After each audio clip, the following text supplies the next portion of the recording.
महत्वाची बातमी, विषारी रसायन कफ सिरपमध्ये मिसळण्यात आल्यानं घात झाला असं सामनातून म्हटलं गेलंय। कफ सिरपचा विष प्रयोग, सदोष मनुष्यवधाचा गुन्हा दाखल व्हावा अशी मागणी सामनातून करण्यात आली आहे। कफ सिरपमुळे लहान मुलांचे मृत्यू झाले, जबाबदार कोण असा सवाल सामनातून करण्यात आलाय।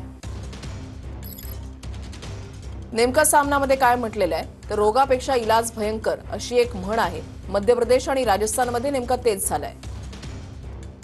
खोकल्यासारख्या सामान्य आजारावर सरकारी रुग्णालयामधून घेतलेल्या मोफत औषधामुळे सुमारे 18 लहान मुलं मृत्युमुखी पडली। सरकारनं केलेल्या विष प्रयोगामुळेच चिमुरड्यांच्या मृत्यूचं हे तांडव घडलं। सुशासन या शब्दाचा डांगोरा पिटणाऱ्या राज्यकर्त्यांवर या विष प्रयोगाबद्दल सदोष मनुष्यवधाचा गुन्हा दाखल व्हायला हवा। पण ज्या 17 मुलांचे जीव गेले त्यांच्या मृत्यूची जबाबदारी कोण घेणार? ज्या कोल्ड्रेफ नावाच्या औषधांना सर्वाधिक बळी घेतले ते औषध तमिळनाडूमधल्या श्रीसन फार्मास्युटिकल नावाची कंपनी बनवतं।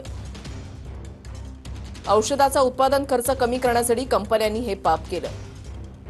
तपासणी करणाऱ्या सर्व यंत्रणांनी कुठल्या ना कुठल्या लोभापोटी विषाच्या भेसळीकडे सोयीस्करपणे दुर्लक्ष केलं। रोगापेक्षा इलाज भयंकर अशी एक म्हण आहे आणि मध्य प्रदेश आणि राजस्थानमध्ये नेमकं तेच झालंय असं सामनातून म्हटलं गेलंय।